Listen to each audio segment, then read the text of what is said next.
یہی کہا انس اگر تو مجھے راز بتا دیتا حضور کا عشق میں ڈوب کر کے محبت میں ڈوب کر کے تو جو گلا تو نے میرا پکڑا کل میں تیرا گلا پکڑ کر حضور کے پاس لاتی کہ حضور یہ آپ کی غلامی کے قابل نہیں ہے. یہ ان کا کمال درجے کا ایمان تھا, اپنی خواہشات کو قربان کر دیا. ایک مدینے کی خاتون ایسی ہے سب سے زیادہ حسین و جمیل لڑکی ہے, حضور کے پاس ایک حبشی کالے رنگ کے صحابی ہیں, آئے کہا یا رسول اللہ مجھ سے کوئی شادی نہیں کرتا.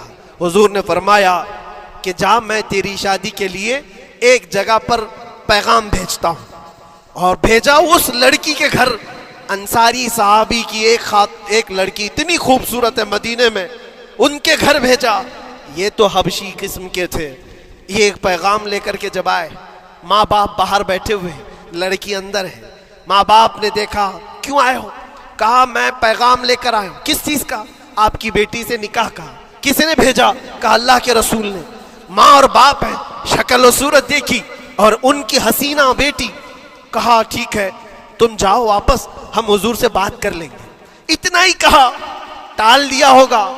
وہ صحابی جو آئے تھے کالے رنگ کے, انہوں نے کہا یہ تو روز کی بات تھی, ہر جگہ ریجیکٹ ہوتا ہی تھا, میرے لیے تعجب کی بات نہیں تھی, میں تو واپس آیا حضور کے پاس. ہوا گھر میں کیا, اندر جوان لڑکی جو گھر میں موجود تھی بھر آئی. کہا ماں باپ سے پوچھتی ہے کہ اماں کون آیا تھا؟ کہا ایک نوجوان نکاح کا پیغام لے کر کے. اس خاتون نے کہا, لڑکی نے کہا آپ نے کیا کہا؟ کہا ہم بعد میں بات کر لیں گے. کہا آپ کو اندازہ نہیں آپ نے کتنی بڑی خطا کی ہے, اللہ کے نبی کا فرمان آیا تھا اور آپ نے ٹال دیا. میں تیار ہوں اس کے ساتھ نکاح کرنے کے لیے, نبی پاک کا حکم ہے. ماں باپ نے کہا بیٹا تو نے دیکھا ہے, بیٹا تو نے دیکھا جو پیغام لے کر کے آیا تھا وہ تیری میچنگ کا ہے یا نہیں, تو نے دیکھا؟ اس نوجوان نے کہا, اس لڑکی نے کہا میں نے پیغام لے کر آنے والے کو تو نہیں دیکھا, آمینہ کے لال کو تو دیکھا ہے, جس نے پیغام بھیجا ہے اس کو دیکھا ہے. اس کے حکم کے بعد پھر کسی کو دیکھنا بنتا ہی نہیں ہے.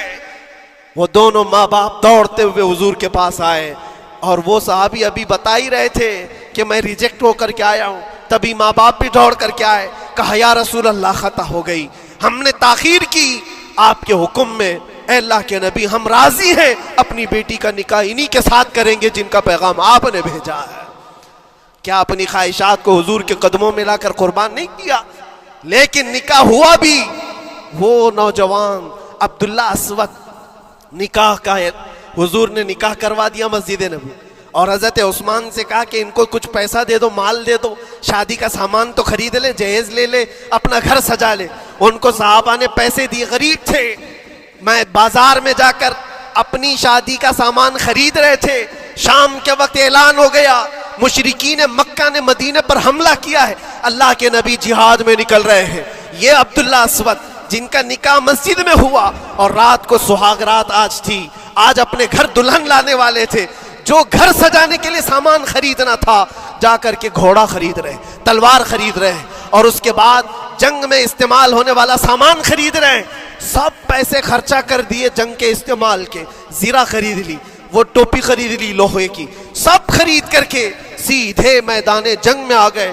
صحابہ بھی پہچان نہیں رہے تھے, صحابہ بھی نہیں پہچان رہے تھے. وہ غریب صحابی کبھی گھوڑے پر نہیں بیٹھے, لیکن شادی کا پورا پیسہ یہ جنگ کے سامان میں لگا دیا.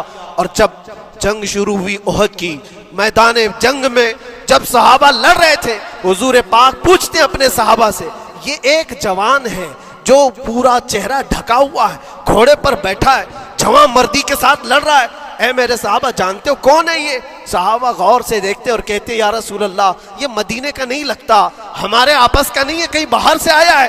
حضور نے فرمایا جا کے غور سے دیکھو, اس کی کالی کالی کونیوں سے میں پہچان رہا ہوں, وہ میرا عبداللہ اسود ہے. آج میں نے اس کو شادی کے لیے پیسے دیے تھے, وہ سارے پیسوں سے یہ جنگ کا سامان خرید کر کے لایا ہے.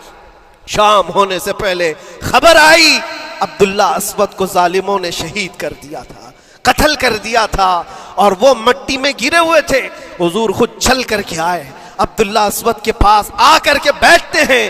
اور سر اٹھا کر کے اپنی گود میں رکھتے ہیں، چہرے سے دھول کو صاف کرتے ہیں اور پھر فرماتے ہیں اللہ کے کچھ بندے ایسے ہیں جو اللہ سے کیا ہوا وعدہ پورا کر کے دکھاتے ہیں، ساری دنیا ایک طرف، فرمان مصطفیٰ ایک طرف۔ میرے عزیزوں، یہ خواہشات کی قربانیاں ہیں جب جا کر کے ایمان تکمیل پاتا ہے۔ بس اخیر میں اتنا کہوں گا، ہمارا ایمان صرف اتنا ہونا ہے، انہیں جانا انہیں مانا، نہ رکھا غیر سے کام، للہ الحمد میں دنیا سے مسلمان گیا۔ اٹھو قوت عشق سے ہر پست کو بالا کر دو، دہر میں نام محمد سے اجالا کر دو۔ وآخر دعوانا الحمد